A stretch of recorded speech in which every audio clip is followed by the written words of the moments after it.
ਸਤਿ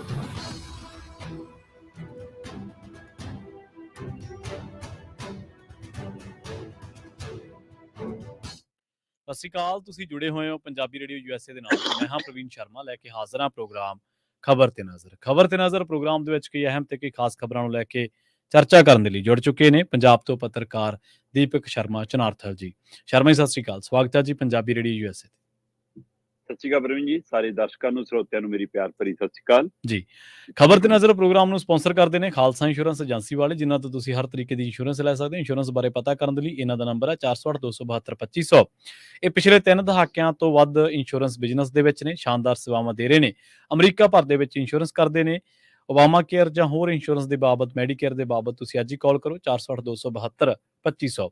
ਟਰਕੀਆਨਾ ਇਮੀਗ੍ਰੇਸ਼ਨ ਲਾ ਫਰਮ ਵਾਲੇ ਜੇ ਟਰਕੀਆਨਾ ਅਟਾਰਨੀ ਟਰਕੀਆਨਾ ਦੇ ਨਾਲ ਤੁਸੀਂ US ਇਮੀਗ੍ਰੇਸ਼ਨ ਬਾਬਤ ਕੋਈ ਵੀ ਸਲਾਹ ਕਰਨੀ ਹੈ, ਕੋਈ ਵੀ ਸਵਾਲ ਪੁੱਛਣਾ ਤੇ ਇਹਨਾਂ ਦਾ ਨੰਬਰ ਹੈ 415-909-0503। ਗੁਰਦੀਪ ਸਿੰਘ ਬਿਰਦੀ ਕਲੋਵੇ, ਸਤਨਾਮ ਸਿੰਘ ਸ਼ੇਰਗਿੱਲ ਸਿਲਮਾ, ਵਿਸਲਾ ਫੈਮਿਲੀ, ਕਾਬਲ ਸਿੰਘ ਫ੍ਰੈਜ਼ਨੋ, ਮਨਦੀਪ ਸਿੰਘ, ਸੰਦੀਪ ਕੌਰ ਸੈਨ ਹੋਜ਼ੇ, ਗੁਰਪਾਲ ਸਿੰਘ ਸੈਕਰਾਮੈਂਟੋ, ਸਰਬਜੀਤ ਸਿੰਘ ਸ਼ੋਕਰ ਟਰਲਕ ਤੋਂ।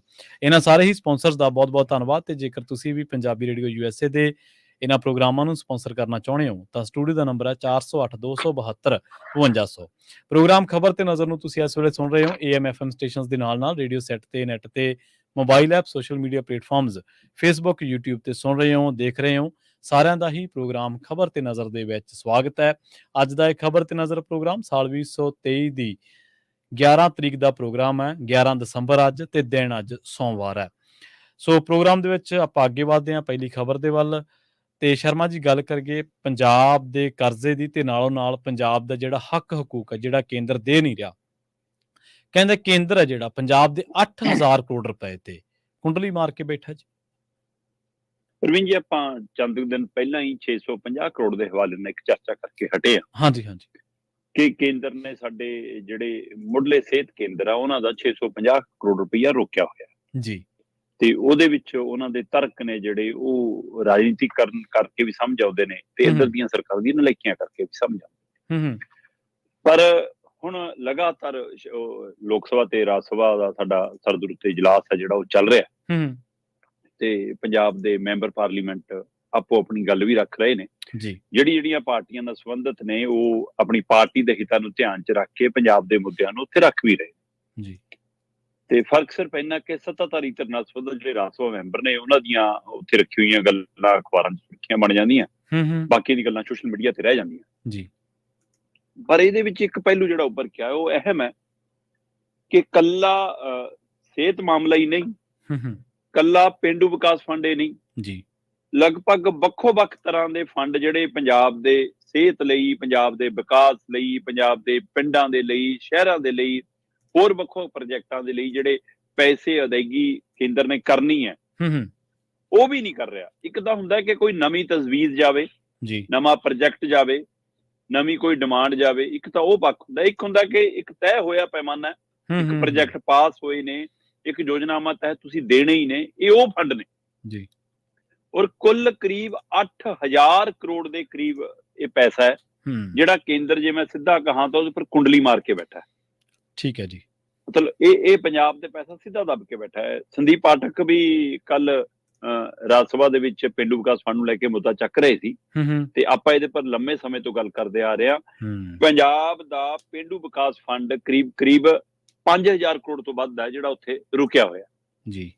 ਮਤਲਬ ਸਿੱਧੇ ਰੂਪ ਚ 4807 ਕਰੋੜ ਹੈ ਜਿਹੜਾ RDF ਹੈ, ਪਰ ਜੇਕਰ ਹੁਣ ਤੱਕ ਵਾਲਾ ਉਹਦੇ ਬਾਅਦ ਵਾਲਾ ਵੀ ਆਪਾਂ ਮਿਲਾ ਲਈਏ ਤਾਂ ਇਹ 5400-5500 ਕਰੋੜ ਰੁਪਈਆ ਬਣਦਾ। ਪ੍ਰਵੀਨ ਜੀ, ਜੇਕਰ ਮੈਂ ਪੇਂਡੂ ਵਿਕਾਸ ਫੰਡ ਦੇ ਹਵਾਲੇ ਨਾਲ ਸਿੰਪਲ ਗੱਲ ਕਰਨੀ ਹੋਵੇ ਤਾਂ ਇਹ ਸਧਾਰਨ ਲਫ਼ਜ਼ਾਂ ਦੇ ਵਿੱਚ ਹਰ ਬੰਦੇ ਨੂੰ ਸਮਝ ਆਉਂਦੀ ਆ ਕਿ ਪੇਂਡੂ ਵਿਕਾਸ ਫੰਡ ਦਾ ਮਤਲਬ ਪਿੰਡਾਂ ਦਾ ਵਿਕਾਸ ਤੇ ਪਿੰਡਾਂ ਦਾ ਵਿਕਾਸ ਦਾ ਅਹਿਮ ਪਹਿਲੂ ਹੈ ਸਾਡਾ ਲਿੰਕ ਸੜਕਾਂ, ਸਾਡੀਆਂ ਸ਼ਹਿਰਾਂ ਤੇ ਕਸਬਿਆਂ ਨਾਲ ਜੁੜਦੀਆਂ ਤੇ ਉਹਦੇ ਨਾਲ ਇਹ ਸਾਡਾ ਮੰਡੀਆਂ ਦੀ ਰੱਖ ਰਖਾਵ, ਪਿੰਡਾਂ ਦੇ ਪਾਣੀ ਦਾ ਨਿਕਾਸੀ, ਪਿੰਡਾਂ ਦੇ ਪਾਣੀ ਵਾਲਾ ਪ੍ਰਬੰਧ, ਇਹ ਸਾਰਾ ਉਸ ਦੇ ਵਿੱਚ ਆਉਂਦਾ ਜੀ। 64,878 ਕਿਲੋਮੀਟਰ ਪਿੰਡਾਂ ਦੀਆਂ ਲਿੰਕ ਸੜਕਾਂ ਨੇ। ਠੀਕ ਹੈ, ਇਹ ਛੋਟਾ ਦਾਇਰਾ ਨਹੀਂ ਹੈ।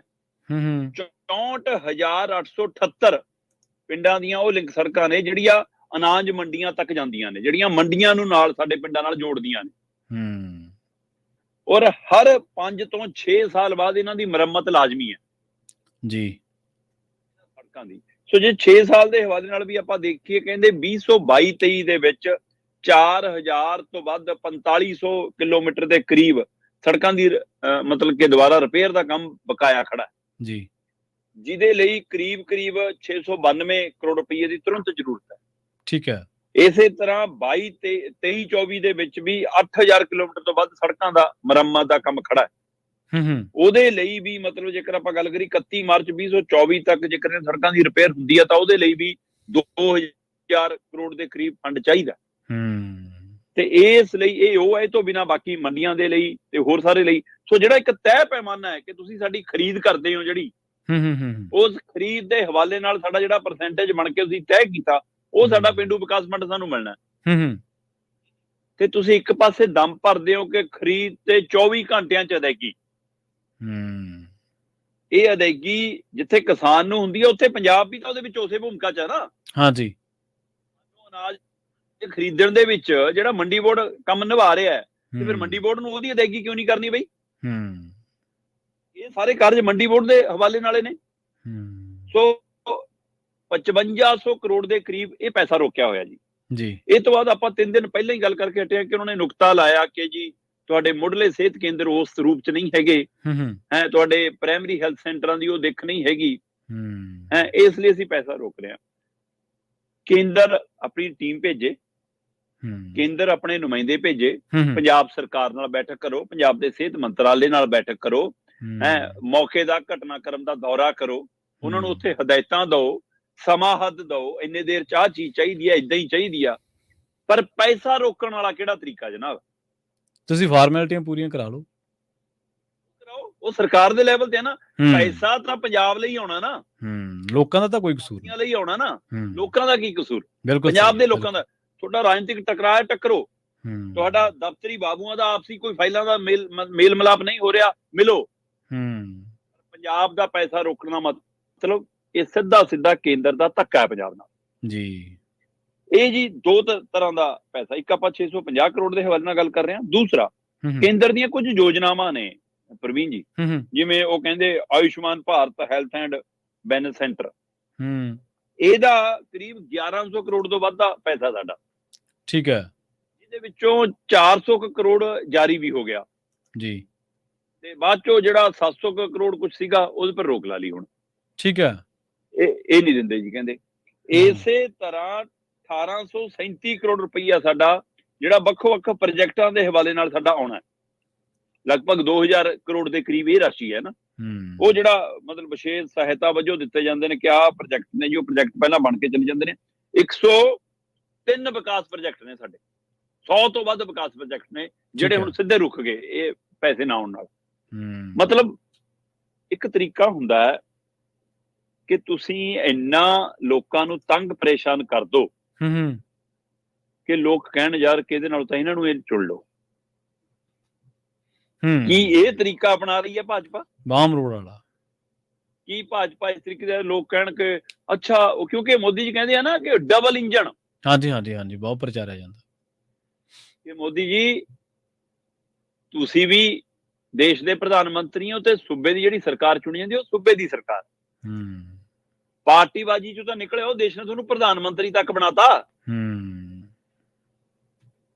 ਸਰਕਾਰ ਦਾ ਕੀ ਮਤਲਬ? ਜਿਹੜੀ ਲੋਕਾਂ ਨੇ ਸਰਕਾਰ ਚੁਣੀ ਉਹ ਗਲਤ,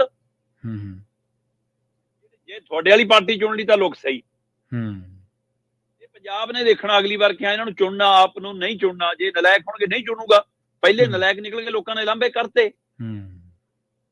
ਭਾਜਪਾ ਇਸ ਕਦਰ ਉਹਨਾਂ ਸੂਬਿਆਂ ਨਾਲ ਧੱਕਾ ਕਰ ਰਹੀ ਹੈ ਜਿੱਥੇ ਭਾਜਪਾ ਦੀ ਜਾਂ ਉਹਨਾਂ ਦੀ ਭਾਈਵਾਲਾਂ ਦੀ ਸਰਕਾਰ ਨਹੀਂ ਹੈ ਕਿ ਉਹਨਾਂ ਦੇ ਹਰ ਤਰੀਕੇ ਦੇ ਫੰਡ ਰੋਕ ਲਓ। ਹੁਣ ਸਾਡੇ ਪਿੰਡਾਂ ਵਾਲੇ ਫੰਡ ਵੀ ਰੋਕ ਲਏ, ਸਾਡੇ ਸਿਹਤ ਵਾਲੇ ਫੰਡ ਵੀ ਰੋਕ ਲਏ, ਸਾਡੇ ਵਿਕਾਸ ਪ੍ਰੋਜੈਕਟਾਂ ਵਾਲੇ ਫੰਡ ਵੀ ਰੋਕ ਲਏ, ਸਾਡੇ ਸਿੱਖਿਆ ਵਾਲੇ ਪ੍ਰੋਜੈਕਟਾਂ ਦੇ ਵਿੱਚ ਵੀ ਅੜਿੱਕਾ। 8000 ਕਰੋੜ ਤੋਂ ਵੱਧ ਦਾ ਫੰਡ ਸਿੱਧਾ ਰੋਕਿਆ ਜੀ। ਤੇ ਇਹ ਤੋਂ ਬਿਨਾਂ GST ਵਾਲਾ ਮਸਲਾ ਵੱਖਰਾ ਹੈ, ਠੀਕ ਹੈ। ਇਹ ਤੋਂ ਬਿਨਾਂ ਵੱਖਰਾ ਹੈ ਕਿ GST ਵਾਲੇ ਸਾਡੇ ਕਿੰਨਾ ਬਕਾਇਆ ਅੜ ਕੇ ਚੱਲਦਾ, ਰੁਕ ਕੇ ਚੱਲਦਾ। ਸੋ ਇੱਥੋਂ ਅੰਦਾਜ਼ਾ ਲਾ ਲਓ ਕਿ 1837 ਕਰੋੜ ਦੀ ਆਪਾਂ ਇੱਕ ਗੱਲ ਕਰਕੇ ਹਟਿਆ, 5500 ਕਰੋੜ ਦੀ ਇੱਕ ਗੱਲ ਕਰਕੇ ਹਟਿਆ, 650 ਕਰੋੜ ਦਾ ਇੱਕ ਮਸਲਾ ਹੈ, 1100 ਕਰੋੜ ਵਾਲਾ ਇੱਕ ਹੈ, ਏਦਾਂ 8000 ਕਰੋੜ ਤੋਂ ਉੱਪਰ ਦਾ ਇਹ ਫੰਡ ਹੈ ਜਿਹੜਾ ਕੇਂਦਰ ਕੁੰਡਲੀ ਮਾਰ ਕੇ ਬੈਠਾ ਹੈ ਔਰ ਇਹ ਪੰਜਾਬ ਨਾਲ ਧੱਕਾ ਕੀਤਾ ਜਾ ਰਿਹਾ। ਹਾਂ, ਜੇ ਬਾਦਲਾਂ ਨੇ ਇਹਦੇ ਵਿੱਚੋਂ ਸੰਗਤ ਦਰਸ਼ਨ ਦੇ ਨਾਂ ਤੇ ਗਲਤ ਤਰੀਕੇ ਨਾਲ ਵਰਤੇ, ਤੁਸੀਂ ਰੋਕ ਲਾਈ, ਤੁਸੀਂ ਸਵਾਲ ਕੀਤਾ। ਜੇ ਕੈਪਟਨ ਨੇ ਕੀਤਾ ਤੁਸੀਂ ਉਸ ਸਮੇਂ ਲਾਈ, ਤੇ ਹੁਣ ਵਾਲੇ ਕਰਨ। ਇਹ ਤਰੀਕਾ ਨਹੀਂ ਹੋਣਾ ਚਾਹੀਦਾ। ਗੁਰਮੀਤ ਖੁੱਡੀਆਂ ਹੋਰੀ ਦੱਸ ਰਹੇ ਨੇ, ਕਹਿੰਦੇ ਪੇਂਡੂ ਵਿਕਾਸ ਫੰਡ ਦੇ ਉੱਤੇ 2021 ਤੋਂ ਲਗਭਗ ਜ਼ਿਆਦਾ ਸਖਤੀ ਨਾਲ ਰੋਕ ਲੱਗਣੀ ਸ਼ੁਰੂ ਹੋਈ, ਜਦੋਂ ਕਿ ਕੈਪਟਨ ਸਮੇਂ ਵੀ ਇਹ ਮਸਲਾ ਇੱਕ ਵਾਰ ਬਣਿਆ ਸੀ। ਹਾਂਜੀ ਉਸ ਸਮੇਂ ਵੀ ਇਹ ਮੁੱਦਾ ਉੱਠਿਆ ਸੀਗਾ, ਹੈ ਨਾ। 2021-22 ਦਾ ਸਾਡਾ 1110 ਕਰੋੜ ਸਿੱਧਾ ਰੋਕਿਆ ਹੋਇਆ, 22-23 ਦਾ 1762 ਕਰੋੜ ਰੋਕਿਆ ਹੋਇਆ, 23-24 ਦੇ ਵਿੱਚ ਵੀ 1935 ਕਰੋੜ ਰੋਕਿਆ ਹੋਇਆ, ਤੇ 4807 ਕਰੋੜ ਦਾ ਸਿੱਧਾ ਹਿਸਾਬ ਹੈ, ਤੇ ਕੁੱਲ ਕਹਿੰਦੇ ਅੱਜ ਦੀ ਤਰੀਕ ਤੱਕ 5500 ਕਰੋੜ ਦਾ ਬਣਦਾ ਹੈ। ਤੇ ਇਹ ਖੁੱਡੀਆਂ ਹੋਰੀ ਕਹਿੰਦੇ ਕਿ ਖੁਦ ਮੰਤਰੀ ਸਾਹਿਬ ਜਾ ਕੇ ਉੱਥੇ ਦੇ ਵਿੱਤ ਮੰਤਰਾਲੇ ਨੂੰ, ਵਿੱਤ ਮੰਤਰੀ ਨੂੰ, ਸਾਰਿਆਂ ਨਾਲ ਰਾਬਤਾ ਕਰਕੇ ਸਾਰੇ ਦਸਤਾਵੇਜ਼ ਹੀ ਸੌਂਪ ਚੁੱਕੇ ਨੇ। ਠੀਕ ਹੈ। ਦੂਏ ਪਾਸੇ ਮੇਰੇ ਕੋਲ ਇਹ ਵੀ ਜਾਣਕਾਰੀ ਹੈ ਕਿ ਬਕਾਇਦਾ ਤੌਰ ਤੇ ਸਿਹਤ ਵਿਭਾਗ ਹੁਣ ਇਹਦੇ ਹਿੱਲੇ ਕੱਢਣ ਦੇ ਤਰੀਕੇ ਕਰ ਰਿਹਾ ਕਿ ਆਪਾਂ ਇਹਦੇ ਵਿੱਚੋਂ ਕਿਵੇਂ ਬਾਹਰ ਆਈਏ। ਉਹ ਕਹਿੰਦੇ ਜੀ ਇਤਰਾਜ਼ ਦੂਰ ਕਰਨ ਦੀਆਂ ਕੋਸ਼ਿਸ਼ਾਂ ਵੀ ਕੀਤੀਆਂ ਜਾ ਰਹੀਆਂ। ਬਕਾਇਦਾ ਤੌਰ ਤੇ ਪੰਜਾਬ ਦੇ ਮੁੱਖ ਸਕੱਤਰ ਅਨੁਰਾਗ ਵਰਮਾ ਨੇ ਇਹ ਹਦਾਇਤਾਂ ਜਾਰੀ ਕੀਤੀਆਂ ਵੱਖ-ਵੱਖ ਸਿਹਤ ਵਿਭਾਗ ਜਾਂ ਹੋਰ ਸੰਬੰਧਿਤ ਵਿਭਾਗਾਂ ਨੂੰ ਕਿ ਜਿਹੜੇ ਪੈਸੇ ਰੁਕੇ ਨੇ ਸਾਡੇ, ਉਹਨਾਂ ਦੇ ਜਿਹੜੇ ਇਤਰਾਜ਼ ਨੇ ਉਹ ਤੁਰੰਤ ਦੂਰ ਕਰੋ ਜੀ। ਸੋ ਇਸ ਲਈ ਇਹ ਇੱਕ ਬਹਾਨੇਬਾਜ਼ੀ ਹੈ,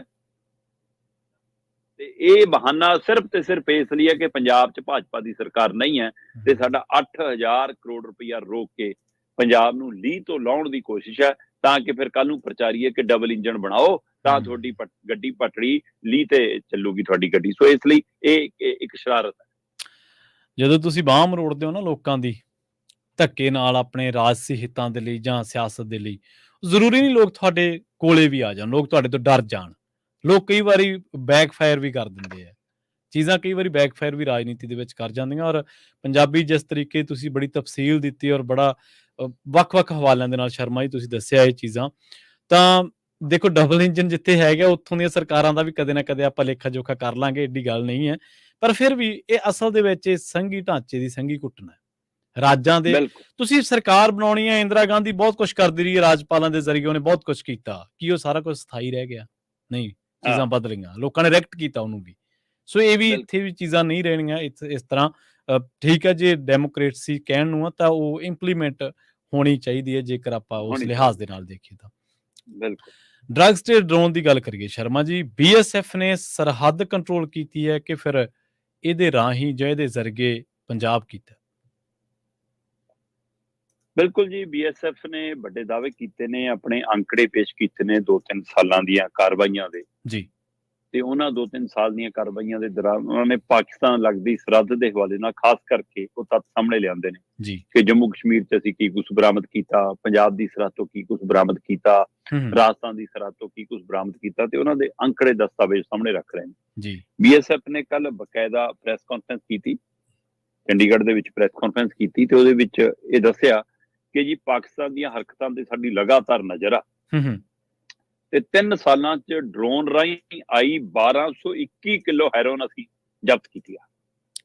ਅਰਬਾਂ ਖਰਬਾਂ ਤੋਂ ਕਿਤੇ ਦੀ ਗਾਂ ਦੀ ਬਣਦੀ ਹੈ ਨਾ। 1200 ਕਿਲੋ ਤੋਂ ਵੱਧ, 1221 ਕਿਲੋ ਜੀ ਤੋਂ ਜ਼ਿਆਦਾ ਹੈਰੋਇਨ ਜ਼ਬਤ ਕੀਤੀ ਆ। ਇਹ ਪ੍ਰਾਪਤੀ ਹੈ BSF ਦੀ, ਧੰਨਵਾਦ।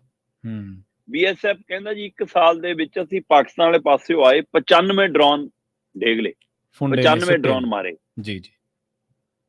ਤੇ ਇਹਨਾਂ ਚੋਂ ਸਭ ਤੋਂ ਜ਼ਿਆਦਾ ਅੰਕੜੇ ਕਹਿੰਦੇ ਜੀ ਪੰਜਾਬ 'ਚ ਨੇ। ਪੰਜਾਬ 'ਚ ਅਸੀਂ 95 ਚੋਂ 71 ਤੱਕ ਲੈ ਪੰਜਾਬ 'ਚ ਡਿੱਗੇ ਨੇ। ਠੀਕ ਆ, ਅੱਛਾ। ਸੋ ਇਹ ਫਿਰ ਇਸੇ ਤਰ੍ਹਾਂ ਕਹਿੰਦੇ ਜੀ ਅਸੀਂ ਹੁਣ ਆਪਣੇ ਹੋਰ ਪਹਿਲੂਆਂ ਤੋਂ ਟ੍ਰੇਨ ਕਰ ਰਹੇ ਹਾਂ ਆਪਣੇ ਜਵਾਨਾਂ ਨੂੰ, ਤਾਂ ਕਿ ਉਹ ਹਰ ਤਰ੍ਹਾਂ ਦੀ ਤਕਨੀਕ ਦੇ ਹਿਸਾਬ ਨਾਲ ਉਹਦੇ ਹਾਣੀ ਹੋ ਸਕਣ ਜੀ। ਕਹਿੰਦੇ ਜੀ ਜੇਕਰ ਮੈਂ ਅੰਕੜੇ ਦੱਸਾਂ ਤਾਂ ਇਹ ਕਹਿੰਦੇ ਜੀ ਪੰਜਾਬ 'ਚ 3 ਸਾਲਾਂ 'ਚ ਜਿੰਨੀ ਹੈਰੋਇਨ ਤੇ ਡੋਡੇ ਵਗੈਰਾ ਆਏ, ਉਹ 2021 ਦੇ ਵਿੱਚ 485 ਕਿਲੋ ਦੇ ਕਰੀਬ ਕਹਿੰਦੇ ਜ਼ਬਤ ਕੀਤੇ ਜੀ, ਸਾਲ 2021 ਦੇ ਵਿੱਚ BSF ਨੇ। 2022 ਦੇ ਵਿੱਚ ਕਹਿੰਦੇ ਜੀ ਇਹ 317 ਕਿਲੋ ਸੀਗੇ ਜੀ।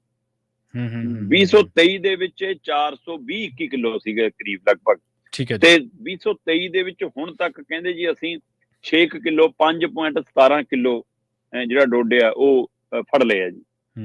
ਬੇਸ਼ੱਕ ਇਸ ਮਸਲੇ ਦੇ ਵਿੱਚ ਕਹਿੰਦੇ ਜੀ ਕਿ ਰਾਜਸਥਾਨ ਵੀ ਮੋਹਰੀ ਚ ਆਉਂਦਾ, ਕਸ਼ਮੀਰ ਚ ਕਹਿੰਦੇ ਜੀ ਜਿਵੇਂ ਅਸੀਂ 2021 17 ਕਿਲੋ ਫੜਿਆ ਸੀ, 22 ਦੇ ਵਿੱਚ 2 ਕਿਲੋ ਫੜ ਲਿਆ, 23 ਦੇ ਵਿੱਚ 11 ਕਿਲੋ ਫੜ ਲਿਆ, ਜੰਮੂ, ਇਸੇ ਤਰ੍ਹਾਂ ਜੰਮੂ ਦੇ ਵਿੱਚ, ਇਸ ਤਰ੍ਹਾਂ ਰਾਜਸਥਾਨ ਦੇ ਵਿੱਚ। ਕਹਿੰਦੇ ਰਾਜਸਥਾਨ ਬਾਰਡਰ ਤੋਂ 2023 ਦੇ ਵਿੱਚ 115 ਕਿਲੋ ਤੋਂ ਜ਼ਿਆਦਾ ਇਹ ਸਮਾਨ ਜ਼ਬਤ ਕੀਤਾ ਗਿਆ। ਇੱਕ ਪਾਸੇ ਇਹ, ਦੂਏ ਪਾਸੇ ਡਰੋਨ ਦਾ ਹਵਾਲਾ ਉਹਨਾਂ ਨੇ ਦਿੱਤਾ ਜੀ ਕਿ ਅਸੀਂ ਡਰੋਨ ਜਿਹੜੇ 95 ਫੜੇ, ਉਹਨਾਂ ਚੋਂ 71 ਕੱਲੇ ਪੰਜਾਬ ਦੀ ਹੱਦ 'ਚ ਫੜੇ। ਤੇ ਕਹਿੰਦੇ ਜੀ ਅਸੀਂ ਬਕਾਇਦਾ ਇੱਕ ਲਿਸਟ ਤਿਆਰ ਕੀਤੀ ਆ, ਤੇ ਉਹ ਲਿਸਟ ਅਸੀਂ ਪੰਜਾਬ ਪੁਲਿਸ ਨੂੰ ਸੌਂਪਦੀ। ਪੰਜਾਬ ਪੁਲਿਸ ਉਹਨਾਂ ਤੇ ਕਾਰਵਾਈ ਨਹੀਂ ਕਰਦੀ ਹੈ। ਸਰਹੱਦੀ ਖੇਤਰ 'ਚ ਨਸ਼ਾ ਤਸਕਰ ਜਿਹੜੇ ਰਹਿੰਦੇ ਆ ਜੀ, ਅਸੀਂ ਉਹਨਾਂ ਦਾ ਇੱਕ ਡਾਟਾ ਇਹਨਾਂ ਨੂੰ ਦਿੱਤਾ। ਪ੍ਰਵੀਨ ਜੀ, BSF ਇੱਕ ਤਰ੍ਹਾਂ ਨਾਲ ਆਪਣੇ ਉਹਨਾਂ ਅਧਿਕਾਰ ਖੇਤਰਾਂ ਦੇ ਹਵਾਲੇ ਨਾਲ ਇਹ ਦੱਸਣਾ ਚਾਹੁੰਦੀ ਹੈ ਕਿ ਅਸੀਂ ਅਜੇ ਵੀ ਪੁਲਿਸ ਨੂੰ ਦੱਸ ਰਹੇ ਹਾਂ। ਠੀਕ ਹੈ, ਅੱਛਾ, ਅਸੀਂ ਅਜੇ ਵੀ ਪੰਜਾਬ ਪੁਲਿਸ ਨੂੰ ਤਾਲਮੇਲ 'ਚ ਲੈ ਰਹੇ ਹਾਂ, ਪਰ ਹਕੀਕਤ ਦੇ ਵਿੱਚ 15 ਕਿਲੋਮੀਟਰ ਤੋਂ ਵਧਾ ਕੇ ਜਦੋਂ ਉਹਨਾਂ ਦੀ ਹੱਦ 50 ਕਿਲੋਮੀਟਰ ਆ ਗਈ, ਹੁਣ ਉਹਨਾਂ ਨੂੰ ਉਸ 50 ਕਿਲੋਮੀਟਰ ਦੇ ਦਾਇਰੇ ਦੇ ਵਿੱਚ ਐਕਸ਼ਨ ਲੈਣ ਲੱਗਿਆ। ਪੰਜਾਬ ਪੁਲਿਸ ਨੂੰ ਪੁੱਛਣ ਦੀ ਵੀ ਲੋੜ ਨਹੀਂ ਤੇ ਦੱਸਣ ਦੀ ਵੀ ਲੋੜ ਨਹੀਂ, ਪੰਜਾਬ ਸਰਕਾਰ ਨੂੰ ਇਤਲਾਹ ਕਰਨ ਦੀ ਵੀ ਲੋੜ ਨਹੀਂ, ਸੰਬੰਧਿਤ ਥਾਣੇ ਨੂੰ ਨਾਲ ਲੈਣ ਦੀ ਵੀ ਲੋੜ ਨਹੀਂ। ਸੋ ਇਹ ਪੂਰੀ ਤਰ੍ਹਾਂ ਨਾਲ ਜਦੋਂ ਖੇਤਰਫਲ ਦੇ ਹਿਸਾਬ ਨਾਲ ਇਹ ਗੱਲ ਸਮਝੋਗੇ ਕਿ ਸਰਹੱਦ ਦੇ ਜਿਹੜੇ ਵੀ ਖੁੰਝੇ ਤੋਂ 50 ਕਿਲੋਮੀਟਰ ਨਾਪੋਗੇ, ਤਾਂ ਉਸ ਹਵਾਲੇ ਨਾਲ ਜਦੋਂ ਪੰਜਾਬ ਦਾ ਖੇਤਰਫਲ ਦੇ ਹਿਸਾਬ ਨਾਲ ਦੇਖੋਗੇ ਤਾਂ ਅੱਧਾ ਪੰਜਾਬ BSF ਦੇ ਕੰਟਰੋਲ ਥੱਲੇ। ਹੁਣ ਰੋਕਣੀ ਤਾਂ ਤੁਸੀਂ ਸਰਹੱਦ ਤੇ ਸੀ ਇਹ ਚੀਜ਼ਾਂ ਜੀ, ਤੇ ਤੁਸੀਂ ਆ ਗਏ ਇੱਧਰਲੇ ਪਾਸੇ ਨੂੰ। ਹੁਣ ਇਸ ਦਾ ਕੀ ਇਹ ਰਾਜਨੀਤੀ ਕਰਨਾ ਜੀ ਪ੍ਰਵੀਨ ਜੀ? ਜਦੋਂ 15 ਤੋਂ 50 ਕਿਲੋਮੀਟਰ ਕੀਤਾ ਗਿਆ ਤਾਂ ਇਹਦੇ ਨਾਲ ਸਾਡੇ ਸ਼ਹਿਰ, ਸਾਡੇ ਕਸਬੇ, ਸਾਡੇ ਪਿੰਡ, ਅੱਧਾ ਪੰਜਾਬ ਉਹਦੇ ਦਾਇਰੇ 'ਚ ਆ ਗਿਆ। ਤੇ ਹੋ ਕੀ ਰਿਹਾ ਮੈਂ ਉਹ ਵੀ ਦੱਸ ਦੇਣਾ ਜੀ। ਬਕਾਇਦਾ ਤੌਰ ਤੇ RG ਚੌਂਕੀਆਂ ਦੁਬਾਰਾ ਬਣ ਗਈਆਂ ਇਹਨਾਂ ਖੇਤਰਾਂ 'ਚ। ਠੀਕ ਹੈ, 84 ਵਾਲੇ ਦੌਰ 'ਚ ਬਣਾਈਆਂ ਸੀ ਇਹਨਾਂ ਨੇ, ਥਾਂ ਦਾ ਤੁਹਾਨੂੰ ਯਾਦ ਹੋਣਾ ਧਿਆਨ ਦੇ ਨਾਲ, ਕਿ ਰੇਤ ਦੇ ਥੈਲੇ ਜੇ ਲੱਗੇ ਹੁੰਦੇ ਸੀ, ਮੂਰੇ ਲੋਹੇ ਦਾ ਟੀਨ ਜਿਹਾ ਲਾਇਆ ਹੁੰਦਾ ਸੀ, ਜੇ ਉਹ ਹੈ ਨਾ। ਉਦਾਂ ਦੀਆਂ RG ਚੌਂਕੀਆਂ BSF ਦੀਆਂ ਅੱਧੇ ਪੰਜਾਬ 'ਚ ਬਣ ਗਈਆਂ ਜੀ। ਸਰਹੱਦੀ ਖੇਤਰ ਦੇ ਹਵਾਲੇ ਨਾਲ ਜਿੱਧਰੋਂ 50-50 ਕਿਲੋਮੀਟਰ ਆਈ ਜਾਓਗੇ, ਤੁਹਾਨੂੰ ਇਹੋ ਜਿਹੀਆਂ RG ਚੌਂਕੀਆਂ ਨਜ਼ਰ ਆਉਣਗੀਆਂ। ਮੋਬਾਈਲ ਚੈੱਕ ਪੋਸਟਾਂ ਬਣ ਗਈਆਂ। ਠੀਕ ਹੈ, ਇਹਦੇ ਨਾਲ ਨਾਲ ਅੰਦਰੂਨੀ ਇਲਾਕਿਆਂ 'ਚ ਸਿੱਧੇ ਰੂਪ 'ਚ ਦਬਦਬਾ ਵੱਧ ਗਿਆ। BSF ਦੇ ਕੰਟਰੋਲ 'ਚ ਆ ਰਿਹਾ ਏਰੀਆ, ਉੱਥੇ ਦੀ ਪੁਲਿਸ ਦੀਆਂ ਸ਼ਕਤੀਆਂ ਘਟਾ ਦਿੱਤੀਆਂ ਗਈਆਂ। ਠੀਕ ਹੈ, ਦੇਸ਼ ਦੀ ਸੁਰੱਖਿਆ ਦਾ ਮਸਲਾ ਹੈ ਜੀ, ਦੇਸ਼ ਦੀ ਹੱਦ ਦਾ ਮਸਲਾ ਹੈ, ਸਰਹੱਦ ਦਾ ਮਸਲਾ ਹੈ, ਅੰਤਰਰਾਸ਼ਟਰੀ ਸਰਹੱਦ ਹੈ, ਚੌਕਸੀ ਹੋਣੀ ਚਾਹੀਦੀ ਹੈ। ਪਰ ਸਵਾਲ ਇਹ ਹੈ ਕਿ ਜੇ ਡਰੋਨ ਉਸ ਪਾਸਿਓਂ ਆਉਂਦੇ ਨੇ, ਜੇ ਹਥਿਆਰ ਉਸ ਪਾਸਿਓਂ ਆਉਂਦੇ ਨੇ, ਹੈ ਨਾ, ਜੇ ਹੈਰੋਇਨ ਨਸ਼ਾ ਤਾਂ ਉਧਰੋਂ ਆਉਂਦੇ ਨੇ, ਜਾਂ ਕੁਝ ਭੈਟੀਏ ਉਧਰੋਂ ਆਉਂਦੇ ਨੇ, ਤਾਂ ਫਿਰ ਮੂੰਹ ਇੱਧਰ ਨੂੰ ਕਿਉਂ? ਉਧਰ ਨੂੰ ਹੋਣਾ ਚਾਹੀਦਾ ਨਾ। ਤਾਂ ਮੂੰਹ ਤੁਹਾਡਾ ਉਸ ਸਰਹੱਦ ਦੇ ਪਰਲੇ ਪਾਸੇ ਨੂੰ ਹੋਣਾ ਚਾਹੀਦਾ ਜਿੱਧਰੋਂ ਕੁਛ ਆਉਣਾ ਵਾਲੇ ਪਾਸੇ ਨੂੰ। ਮੈਂ ਇਹ ਨਹੀਂ ਕਹਿੰਦਾ ਕਿ ਹਾਂ ਜੀ ਇਹ ਰਾਜਸਥਾਨ ਦੇ ਵਿੱਚ ਵੀ 50 ਕਿਲੋਮੀਟਰ ਹੈ ਜੀ, ਗੁਜਰਾਤ 'ਚ ਵੀ ਹੈ ਜੀ। ਉਹ ਕਹਿਣਗੇ ਜੀ ਜੇ ਸਾਡੇ ਸੂਬੇ 'ਚ ਤਾਂ ਤੁਹਾਡੇ 'ਚ ਹੋ ਗਿਆ, ਫਿਰ ਕੀ ਹੋ ਗਿਆ? ਪਰ ਇੱਕ ਖਾਲੀ ਮੈਦਾਨ ਤੇ ਇੱਕ ਰਹਿਸ਼ੀ ਖੇਤਰ ਦਾ ਹੋਰ ਹਿਸਾਬ ਕਿਤਾਬ ਹੁੰਦਾ ਜਨਾਬ। ਪੰਜਾਬ ਦੇ ਸਾਡੇ ਤਾਂ ਤਾਰ ਦੇ ਪਾਰ ਵੀ ਖੇਤ ਨੇ, ਹੈਗੇ ਨੇ, ਬਿਲਕੁਲ ਜੀ, ਤਾਰ ਦੇ ਪਾਰ ਵੀ ਖੇਤ ਨੇ, ਤੇ ਉੱਥੇ ਵੀ ਕਿਸਾਨ ਵਿਚਾਰੇ ਬਹੁਤ ਮੁਸ਼ਕਲਾਂ 'ਚ ਨੇ। ਤੇ ਤਾਰ ਦੇ ਉੱਤੋਂ ਹੀ ਸਾਡੇ ਪਿੰਡ ਸ਼ੁਰੂ ਹੋ ਜਾਂਦੇ ਨੇ। ਜੀ ਸਾਡੀਆਂ ਸਰਹੱਦਾਂ ਤੋਂ ਪਿੰਡ ਤੇ ਘਰ ਤੇ ਸ਼ਹਿਰ ਤੇ ਕਸਬੇ, ਤੇ ਇੱਥੋਂ ਦਾ ਲਾਓ ਕਿ ਕੀ BSF ਦੇ ਰਾਹੀਂ ਕੇਂਦਰ ਕੰਟਰੋਲ ਵਾਲੀ ਨੀਤੀ ਤਾਂ ਨਹੀਂ ਜੀ? ਪ੍ਰਵੀਨ ਜੀ, ਕੱਲ ਧਾਰਾ 370 ਨੂੰ ਲੈ ਕੇ ਫੈਸਲਾ ਆਇਆ। ਹਾਂਜੀ ਆਇਆ। ਮਾਨਯੋਗ ਅਦਾਲਤ ਦੇ ਫੈਸਲੇ ਤੇ ਅਸੀਂ ਕੋਈ ਟਿੱਪਣੀ ਨਹੀਂ ਕਰ ਰਹੇ, ਪਰ ਪੰਜਾਬ 'ਚ ਇੱਕ ਚਰਚਾ ਚੱਲੀ ਕਿ ਧਾਰਾ 370 ਹਟਾਉਣਾ ਇੱਕ ਵੱਖਰਾ ਪਹਿਲੂ ਸੀ, ਸੂਬਿਆਂ ਦੇ ਹੱਕ ਹਕੂਕ ਖੋਹਣਾ ਇਹ ਵੱਖਰਾ ਪਹਿਲੂ ਹੈ। ਕੀ ਉੱਥੋਂ ਦੇ ਲੋਕਾਂ ਦੀ ਰਾਇਸ਼ੁਮਾਰੀ ਹੋਈ ਜੀ? 2 ਸੂਬੇ ਬਣਾ ਦਈਏ ਜੀ। ਲੋਕਾਂ ਦੀ ਰਾਇਸ਼ੁਮਾਰੀ ਹੋਈ ਕਿ ਭਾਈ ਤੁਹਾਨੂੰ ਹੁਣ ਕੇਂਦਰ ਸ਼ਾਸਿਤ ਪ੍ਰਦੇਸ਼ ਬਣਾ ਦਈਏ, ਯੂਟੀ 'ਚ ਬਦਲ ਦਈਏ, ਦਿੱਲੀ ਵਰਗੀ ਸਥਿਤੀ ਕੇ ਕਾਇਨ ਨੂੰ ਵੋਟਾਂ ਕਰਾਵਾਂਗੇ, ਪਰ ਰਹੂਗਾ ਯੂਟੀ ਜੀ। ਉਸ ਤੋਂ ਬਾਅਦ ਪੰਜਾਬ 'ਚ ਚਰਚਾ ਚੱਲੀ ਕਿ ਕੀ ਜੰਮੂ ਕਸ਼ਮੀਰ ਤੋਂ ਬਾਅਦ ਅਗਲਾ ਪੜਾਅ ਪੰਜਾਬ ਤਾਂ ਨਹੀਂ ਹੋਊਗਾ? ਅੱਧਾ ਪੰਜਾਬ BSF ਦੇ ਰਾਹੀਂ ਕੰਟਰੋਲ ਹੋ ਗਿਆ, ਤੇ ਅੱਧੇ ਪੰਜਾਬ ਨੂੰ ਕਹਿੰਦੇ ਜੀ ਖੋਰਾ ਲੱਗ ਸਕਦਾ ਹੈ। ਠੀਕ ਹੈ, ਅੱਧਾ ਪੰਜਾਬ ਟੋਕੜਿਆਂ ਦੇ ਵਿੱਚ ਵੰਡਿਆ ਜਾ ਸਕਦਾ ਆਲੇ ਦੁਆਲੇ। ਪਠਾਨਕੋਟ ਵਾਲੇ ਏਰੀਆ ਦੀ ਖੂਬ ਚਰਚਾ ਚੱਲਦੀ ਹੈ, ਕਾਗਜ਼ੀ ਪੱਤਰੀ ਇਹਦੇ ਬਾਰੇ, ਮਤਲਬ ਸਰਕਾਰਾਂ, ਰਾਜਨੀਤਿਕ ਧਿਰਾਂ, ਸਿਆਸੀ ਪਾਰਟੀਆਂ ਆਪੋ ਆਪਣੇ ਜੋੜ ਤੋੜ ਲਾ ਰਹੀਆਂ। ਜੀ ਕਿ ਪਠਾਨਕੋਟ ਦੀ ਕੁਝ ਬੈਲਟ ਦਾ ਹਿੱਸਾ ਜੇ ਜੰਮੂ ਕਸ਼ਮੀਰ ਨੂੰ ਦੇ ਦਈਏ ਤਾਂ ਜੀ ਜੰਮੂ ਕਸ਼ਮੀਰ 'ਚ ਹਿੰਦੂ ਬੈਲਟ ਮਜ਼ਬੂਤ ਹੋ ਜੂ, ਹੈ ਨਾ, ਤੇ ਇਧਰੋਂ ਪੰਜਾਬ ਦੇ ਲੋਕਾਂ ਨੂੰ ਉਧਰ ਕਰ ਲਾਂਗੇ, ਪੰਜਾਬ ਥੋੜਾ ਹੋਰ ਛੋਟਾ ਹੋ ਜੂ। ਇੱਧਰ ਜੀ ਚੰਡੀਗੜ੍ਹ ਕੱਲੀ ਯੂਟੀਓ ਹੈ, ਇਹਨੂੰ ਜੀ ਦਿੱਲੀ ਵਾਲੀ ਯੂਟੀ ਬਣਾ ਲਓ, ਇੱਥੇ ਵੀ ਇੱਕ ਮੁੱਖ ਮੰਤਰੀ ਬਣਾ ਲਿਆ ਕਰਾਂਗੇ, ਹੈ ਨਾ। ਥੋੜਾ ਜਿਹਾ ਹਰਿਆਣੇ ਚੋਂ ਲੈ ਲਓ, ਮਤਲਬ ਕਿ ਏਰੀਆ ਪੰਚਕੂਲੇ ਵਾਲਾ ਏਰੀਆ, ਹੈ ਨਾ, ਪੰਜੌਰ ਵਾਲਾ ਏਰੀਆ ਥੋੜਾ ਜਿਹਾ ਹਰਿਆਣੇ ਦਾ ਲੈ ਲਓ, ਥੋੜਾ ਜਿਹਾ ਬੱਦੀ ਬੁੱਦੀ ਹਿਮਾਚਲ ਵਾਲਾ ਲੈ ਲਓ, ਤੇ ਪੰਜਾਬ ਉਹ ਮਰਿੰਡਾ, ਕਰਾਲੀ, ਮੋਹਾਲੀ, ਹੈ ਨਾ, ਡੇਰਾਬੱਸੀ, ਬਨੂੜ, ਇਹ ਸਾਰਾ ਚੰਡੀਗੜ੍ਹ, ਜੀਰਕਪੁਰ, ਇਹ ਸਾਰਾ ਕੁਝ ਚੰਡੀਗੜ੍ਹ ਨਾਲ ਜੋੜ ਦੋ, ਤੇ ਜੋੜ ਕੇ ਚੰਡੀਗੜ੍ਹ ਇੱਕ। ਸੋ ਇਸ ਤਰ੍ਹਾਂ ਪੰਜਾਬ ਨੂੰ ਖੋਰਾ ਲਾਉਣ ਦੀਆਂ ਤਜਵੀਜ਼ਾਂ ਤੇ ਵੀ ਕੰਮ ਹੋ ਰਿਹਾ, ਤੇ ਅੱਧਾ ਪੰਜਾਬ ਏਦਾਂ ਕੰਟਰੋਲ ਆ, ਅੱਧਾ ਪੰਜਾਬ ਏਦਾਂ ਜੇ ਖਿੰਡਿਆ। ਤਾਂ ਇਸ ਲਈ ਇਸ ਪਹਿਲੂ ਤੇ ਚਰਚਾ ਹੈ ਕਿ ਕੀ BSF, ਜਿੱਥੇ ਇਸ ਹਵਾਲੇ ਨਾਲ ਉਹਨਾਂ ਦੇ ਅੰਕੜੇ ਦਰੁਸਤ ਕਰਦੇ ਨੇ ਕਿ ਹਾਂਜੀ ਇਹ ਪੁਲਿਸ ਨਾਕਾਮ ਰਹੀ ਜਾਂ ਪੁਲਿਸ ਦੀ ਮਿਲੀ ਭੁਗਤ ਰਹੀ, ਇਸ ਲਈ ਅਸੀਂ ਕਾਰਵਾਈ ਕਰਨੀ ਪਈ, ਇਸ ਲਈ ਅਸੀਂ ਫੜੇ ਨੇ, ਸਾਡੀ ਪ੍ਰਾਪਤੀ ਹੈ। ਮੈਂ ਕਹਿੰਦਾ ਧੰਨਵਾਦ ਜੀ ਤੁਹਾਡਾ, ਪਰ ਤੁਸੀਂ ਦੇਸ਼ ਦੀ ਸੁਰੱਖਿਆ ਲਈ ਹੋ, ਕਿਸੇ ਰਾਜਨੀਤਿਕ ਧਿਰ ਦਾ ਹਥਿਆਰ ਨਾ ਬਣੋ। ਇਸ ਦੇ ਉੱਤੇ ਚਰਚਾ ਹੈ ਪੰਜਾਬ ਦੇ ਵਿੱਚ ਕਿ ਭਾਈ BSF ਰਾਹੀਂ ਕੇਂਦਰ ਕੰਟਰੋਲ ਕਰ ਰਿਹਾ, ਅੱਧਾ ਪੰਜਾਬ ਕਰ ਲਿਆ, ਤੇ ਅੱਧੇ ਪੰਜਾਬ ਨੂੰ ਏਦਾਂ ਵੰਡਣ ਦੀ ਵੀ ਤਜਵੀਜ਼ ਦੀਆਂ ਚਰਚਾਵਾਂ ਨੇ। ਇਹ ਅਹਿਮ ਪਹਿਲੂ ਹੈ।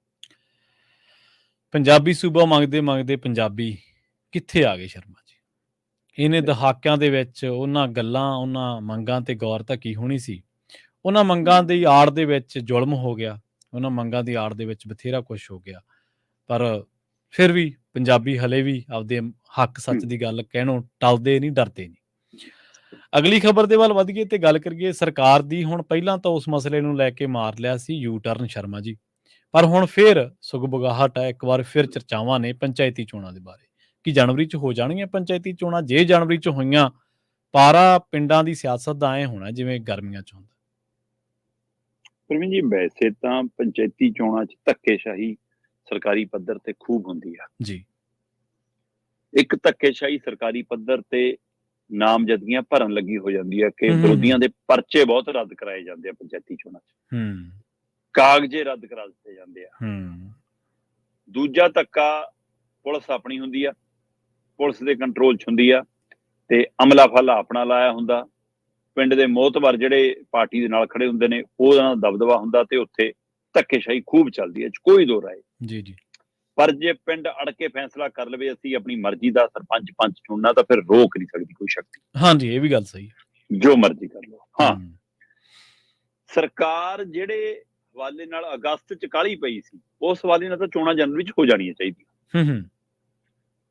ਇੱਕ ਪਾਸੇ ਸਰਕਾਰ ਤਿਆਰੀ 'ਚ ਦਿਖ ਰਹੀ ਸੀ ਅਗਸਤ 'ਚ, ਜਦੋਂ 10 ਅਗਸਤ 2023 ਨੂੰ ਕਹਿੰਦੇ ਪੰਚਾਇਤਾਂ ਭੰਗ ਜੀ,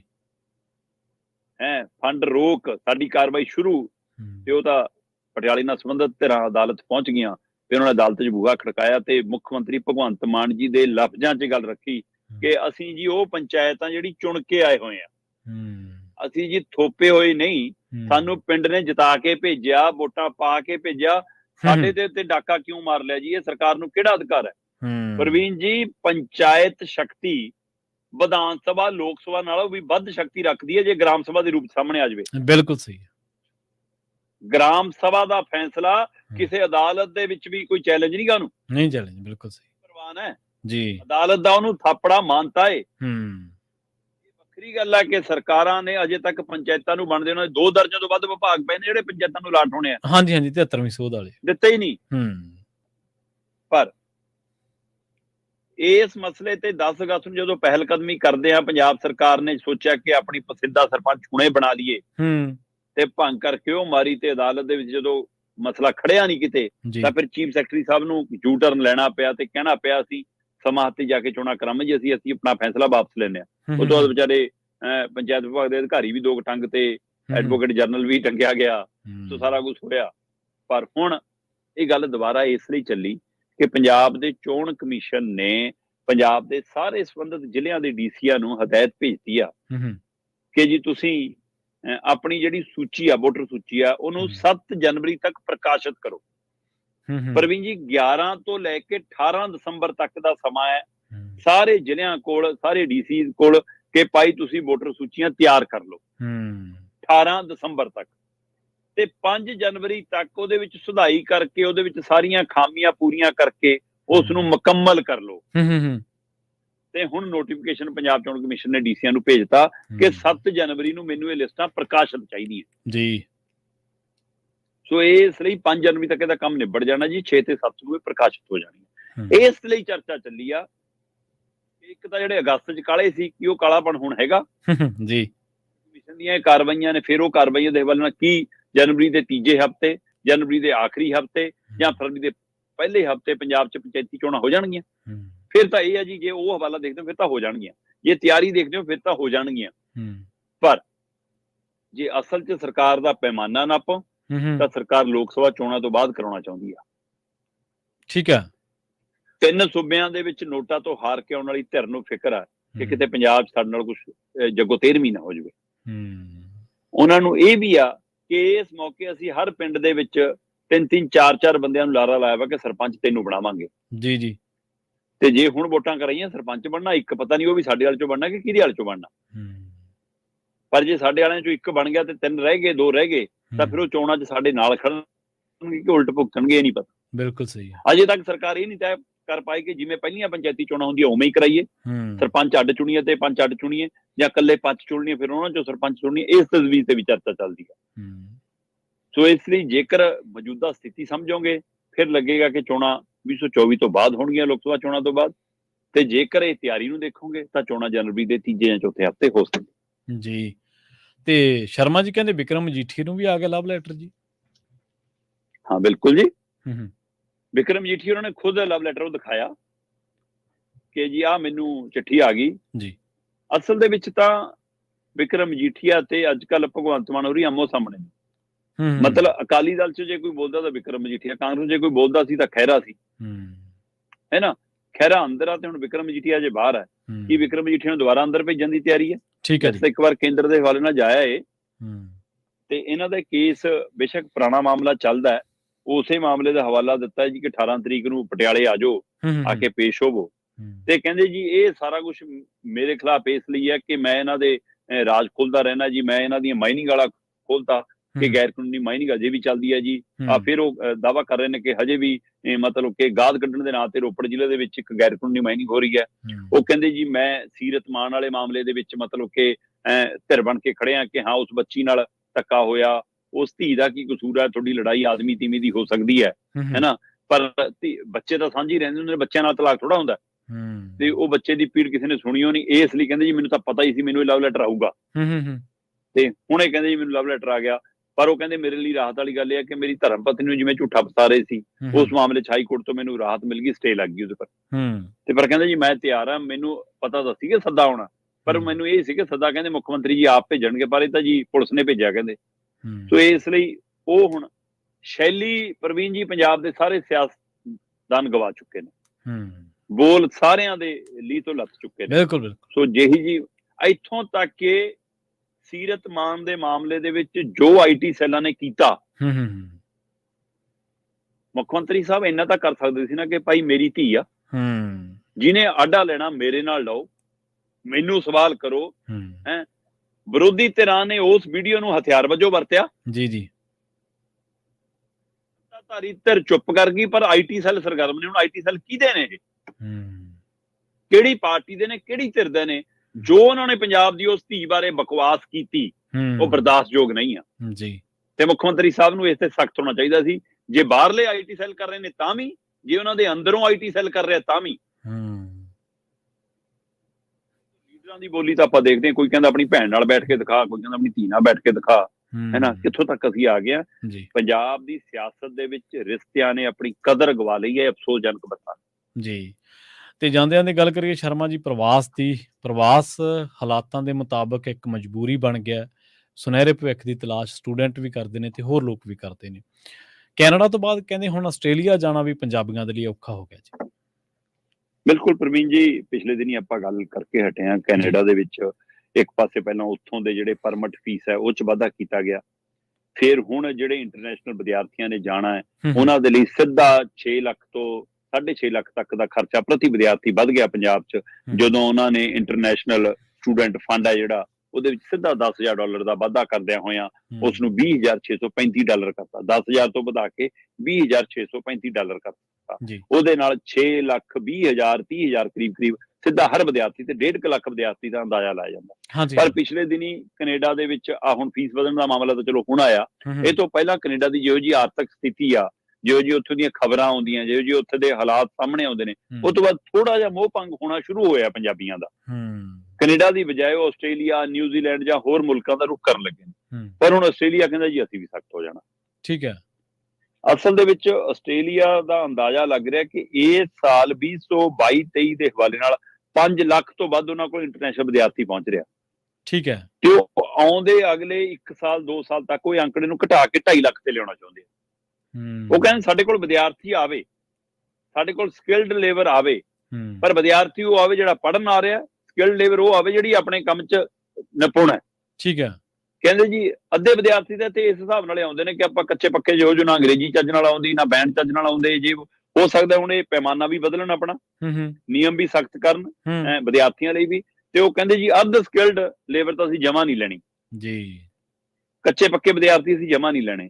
ਸੋ ਇਸ ਲਈ ਹੁਣ ਆਸਟ੍ਰੇਲੀਆ ਸਖਤੀ ਨਾਲ ਇਹ ਨਿਯਮ ਲਾਗੂ ਕਰਨ ਜਾ ਰਿਹਾ। ਹੋ ਸਕਦਾ ਇਹ ਇਕੱਲੇ ਪੜ੍ਹਾਈ ਵਾਲੇ ਨਿਯਮ, ਬੈਂਡ ਵਾਲੇ ਨਿਯਮ, ਆਪਣੀਆਂ ਇਮੀਗ੍ਰੇਸ਼ਨ ਵਾਲੀਆਂ ਸ਼ਰਤਾਂ ਹੀ ਸਖਤ ਨਹੀਂ ਕਰੂਗਾ, ਆਉਣ ਵਾਲੇ ਦਿਨਾਂ 'ਚ ਫੀਸਾਂ ਦਾ ਵਾਧਾ ਵੀ ਇਹ ਵੀ ਕਰ ਸਕਦਾ।